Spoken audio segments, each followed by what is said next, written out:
Hey everybody, Roger Levin here with your Practice Production Pearl of the Week. Now, normally we talk about increasing your practice production. That's Levin Group's main goal. We talk about implementing business systems. That's how Levin Group increases production. We talk about efficiency and team building and culture and those type of topics.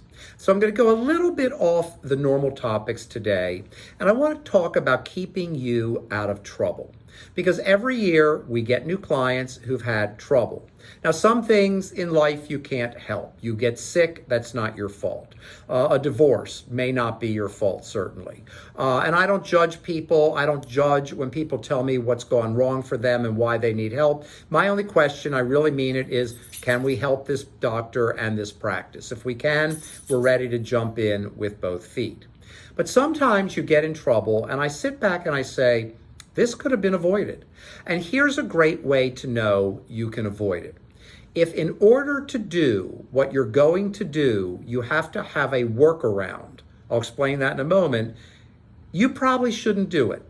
Now, the workaround may look legal. It may look ethical. It may look as if it fits with regulatory restrictions. But if you've got to go to a workaround, ask yourself, should I be doing this? Because I've seen so many doctors try to do things both the right way, the wrong way, for good reasons, for bad reasons, that if they had just said to themselves, wait a minute, I spoke to my attorney or my accountant or my OSHA expert or whatever it might be, and I got a workaround to make this work, then maybe you shouldn't be doing it, because workarounds don't always work out. This is a really powerful message. I can't tell you do or don't. You may have an attorney. I never counter people's attorneys, but I've seen attorneys tell you, yes, you can do it if you do it this way, and then people get into trouble. Certainly accountants, oh, you can take these deductions, and then the IRS audits you and you're in trouble. I'm not talking about maliciously cheating. I'm talking about even being advised of that's why I call it a workaround.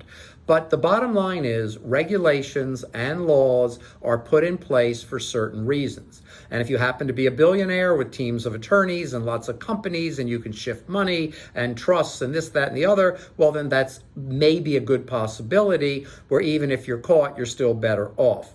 Most dentists are not billionaires, don't have teams of attorneys and accountants and advisors. So the best thing to do is stay clean. If you can do it within here, the way it's meant to be done, with the advice of your advisors, and you're not conjuring up ways to do things, you probably are fine.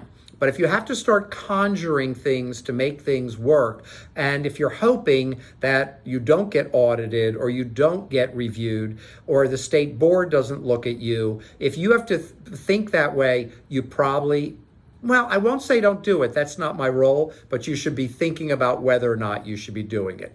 The main message, if you need a workaround, maybe you shouldn't be doing it. I want to protect you. That's part of our role at Levin Group. Yes, we want to grow production and implement systems. We also want to protect every dentist and every client. I hope this will help you. As always, I wish you increased practice production every year, and I'll see you next week.